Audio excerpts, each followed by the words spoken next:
G'day mate, my name is Daly and today we're going to be talking about Raft and how to find bees and care for bees. Now you have to find an evergreen island to be actually able to find this. You know, one of which is actually Babola Island, which is a story island. Now if you haven't got to that, you might not be ready to find bees yet, because if you're taking on Babola Island is quite difficult, especially with the bears, especially with Mama Bear. But aside from that, you can actually find smaller evergreen islands that also have pine trees on them, and you can chop them down and actually grow pine trees on your raft. Now, if you're coming up against the bears, the best tactic I have found is either to try to run away from them and face them and shoot them with the bow. If not, they have a ground slam attack and like a little swiping attack and a lunging sort of attack.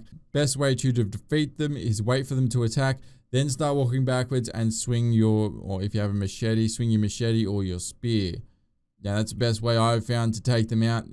It causes them not to harm you, but you do need to be careful. They are very strong and they will kill you very easily. Now, once you have dealt with the bears, you will find some honeycombs on some logs. Now you can find these in different locations in Babola Island, or you can also find them on the little islands. And you just got to keep an eye out in the sky.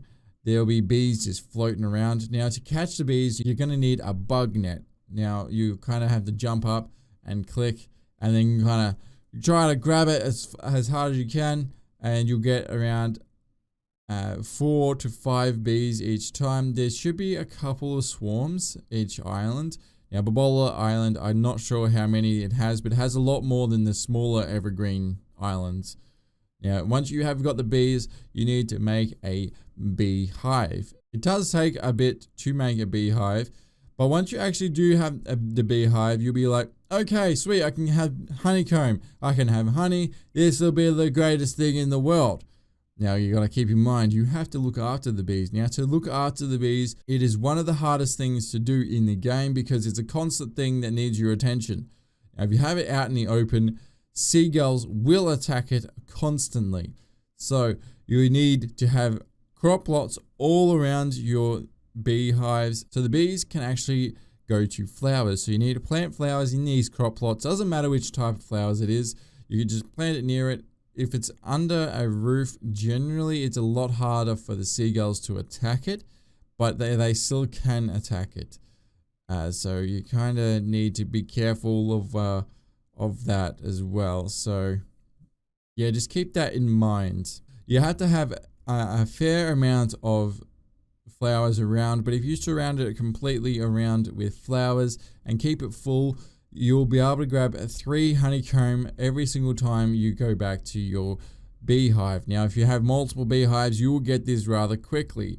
Now, to craft honey, all you need to do is mix a honeycomb with some glass, and then you'll be able to make some honey. Now, the honey, you can eat it, but I would rather just keep it around because it is used for biofuel. Now, I won't go too far into that. I don't want to have any spoilers or anything like that, but there is biofuel which does control a lot of the later end game at the moment technologies. So yeah, just keep that in mind. But that is all the time I have for today, everybody. Hopefully you have enjoyed this video, and you know the jazz, everything is down in the description. I have got a let's play as well, so please check that out. It is in the description. I have a bunch of links down there, so please go check that out. But that is all the time I have for today. Thank you everybody for watching. I hope you have enjoyed this video, and you know the jazz, everything is down in the description, and you can catch me here daily. Have a good one, mate.